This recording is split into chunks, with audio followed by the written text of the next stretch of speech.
જનમત ન્યૂઝમાં આપનું સ્વાગત છે। લાયન ભુગરાજસિંહ યશવંતસિંહ ચૌહાણ અને નિરાલીબા ચૌહાણ દ્વારા શ્રી વિશ્વ સિદ્ધિવિનાયક મંદિર ખાતે ગણેશ જયંતીના પાવન અવસરે શ્રી ગણેશ યાગનું ભવ્ય આયોજન કરવામાં આવ્યું હતું। મહાસુદ ચોથ હિન્દુ ધર્મમાં વિશેષ મહત્વ ધરાવતો તહેવાર છે જે ભગવાન શ્રી ગણેશજીને સમર્પિત છે। આ તિથિને વિનાયક ચોથ અથવા ગણેશ ચોથ તરીકે પણ ઓળખવામાં આવે છે। માન્યતા અનુસાર આ દિવસે વિઘ્નહર્તા ગણેશજીની વિધિવત પૂજા કરવાથી જીવનના તમામ વિઘ્નો દૂર થાય છે અને સુખ સમૃદ્ધિ તથા બુદ્ધિમાં વધારો થાય છે। આ વર્ષે મહાસુદ ચોથ 22 જાન્યુઆરી ગુરુવારના રોજ આવી હતી। નવાપુરા જયરત્ન બિલ્ડિંગ પાસે આવેલા શ્રી વિશ્વ સિદ્ધિવિનાયક મંદિરમાં સવારે ગણેશ યાગનો પ્રારંભ કરવામાં આવ્યો હતો। ત્યારબાદ બપોરે ભગવાન ગણેશજીની જન્મ આરતી યોજાઈ હતી અને સાંજે શ્રીફળ હોમાયું કરવામાં આવ્યું હતું। આ સમગ્ર ધાર્મિક કાર્યક્રમમાં બહોળી સંખ્યામાં ભક્તોએ ભાગ લીધો હતો અને ભગવાન શ્રી ગણેશજીના આશીર્વાદ પ્રાપ્ત કર્યા હતા।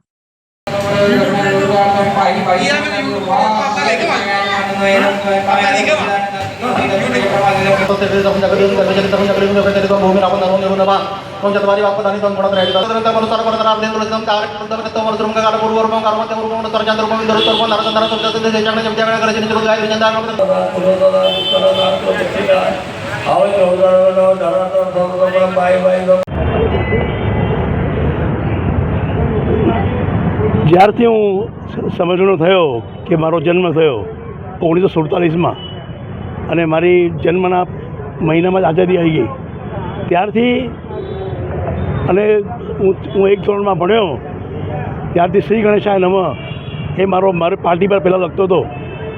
ત્યારથી હું ગણપતિને માનું છું અને લગભગ 40-42 વર્ષથી મારી ઓફિસમાં પણ ગણપતિનો કાર્યક્રમ થાય છે। ગણપતિની પૂજા કરી છે અમે 10 દિવસ સુધી। એક દિવસ ભગવાનની કથા કરીએ છીએ, બધા મહેમાનો પણ આવે છે અને આ મંદિર છે કોરોના પહેલાંથી આ મંદિરમાં આવું છું અને કોરોનાની અંદર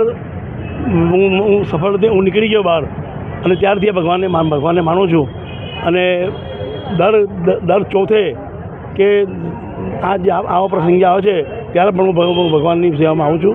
મારો આખો પરિવાર, મારો છોકરો, મારા છોકરાની વાઈફ, મારો ગ્રાન્ડસન બધા જ મેં ગણપતિને માની છે। મારો સન પણ ગણપતિને માને છે, ઘરમાં પણ ગણપતિનું મારા સ્થાનક છે, ગણપતિને માની છે અને ભગવાનની કૃપાથી ગણપતિ અમને હજુ બી સારું આપશે। ભલે મને તકલીફ પડી થોડી પણ ભગવાન મને સારું કરશે। સૌ પ્રથમ હું વિશ્વ સિદ્ધિવિનાયક મંદિરના ટ્રસ્ટીઓનો ખૂબ ખૂબ આભાર માનું છું કે જેઓએ ગણેશ યાગ નિમિત્તે આજે ગણપતિ ભગવાનનો જન્મદિવસ છે અને ગણેશ યાગ નિમિત્તે મુખ્ય યજમાન તરીકે મને બેસવાનું આમંત્રણ આપ્યું ને એ મારું બહુ મોટું સૌભાગ્ય છે કે આજે હું અને મારા ધર્મપત્ની ગણેશ યાગમાં આ ત્રીજી વાર હું બેસી રહ્યો છું અને મંદિરમાં હું આજે ગણપતિ બાપ્પાની જન્મતિથિ નિમિત્તે બેસી રહ્યો છું। એટલે હું વિશ્વ સિદ્ધિવિનાયક મંદિરના ટ્રસ્ટીઓનો ખૂબ ખૂબ આભાર માનું છું કે જેઓએ મને આ ઉત્તમ તક આપી। મારા ફાધર જે ગણપતિના બહુ મોટા ઉપાસક છે, જે છેલ્લા 45 વર્ષથી મારા ત્યાં ગણપતિની સ્થાપના થાય છે અને અમે ખૂબ ધાર્મિક વિધિથી પૂજા વિધિ બધું કરી અને એમનું વિસર્જિત કરીએ છીએ અને અમારી આસ્થા એવી જ રહી એવી હું ભગવાનને પ્રાર્થના કરું છું કે અમને શક્તિ આપ કે અમે તમારી સેવા વર્ષોને વર્ષ કરતા રહીએ। બસ હું આટલું જ કહી શકીશ। Thank you.